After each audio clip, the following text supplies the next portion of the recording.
মিষ্টি সকালের শুভেচ্ছা। আর আজকে হচ্ছে 27শে এপ্রিল, রবিবার। আর আজকে একটা খুব গুরুত্বপূর্ণ দিন। যারা যারা এইচএস পাস করেছো, তোমাদের তো আজকে অলরেডি পরীক্ষা কিছুক্ষণের মধ্যে শুরু হয়ে যাবে, ডব্লিউবিজেই। তো ডব্লিউবিজেই পরীক্ষা যারা যারা দিতে আসবে, তোমরা কিন্তু তোমাদের একটা করে পাসপোর্ট সাইজের ফটো, রিসেন্ট ছবি নিয়ে আসবে। অ্যাডমিট কার্ডটা কিন্তু আনতে ভুলবে না। আর এছাড়া একটা আধার কার্ড আইডেন্টি প্রুফ হিসেবে রাখবে। আরো কিছু তোমাদের ইম্পর্টেন্স কথা বলে দিচ্ছি, যেগুলো হচ্ছে যে সিট পাবে, ওএমআর সিটের পাশে যে বারকোডটা রয়েছে, বারকোড যাতে না ট্যাম্পারিং হয় সেটার দিকে নজর রাখবে।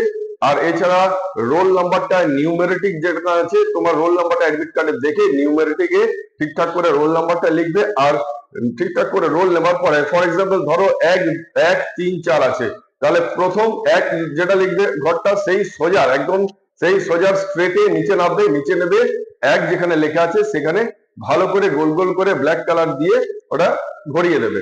তারপরে যত 4 আছে, তারপরে 4এর সোজা যাবে, 4এর সোজা গিয়ে উপর থেকে নামবে, নামার পরে 4এর জায়গায় এসে ভালো করে গোল গোল করে ওটাকে বল পেন দিয়ে ভালো করে ভরে দেবে। তো ব্ল্যাক কালারের বল পেন দিয়ে যে বাবলিংটা করবে, বাবলিংটা কিন্তু পুরোটাই কিন্তু ভরাট করবে। অনেকেই দেখা যায় যে হাফ হাফ করে বা শুধু বর্ডারটাকে গোল করে দিয়েছে, কিন্তু এগুলো করলে হবে না। পুরো বাবলিংটাকে পুরো ব্ল্যাক কালারের বল পেন দিয়ে পুরোটা কিন্তু ভরাট করতে হবে বন্ধু।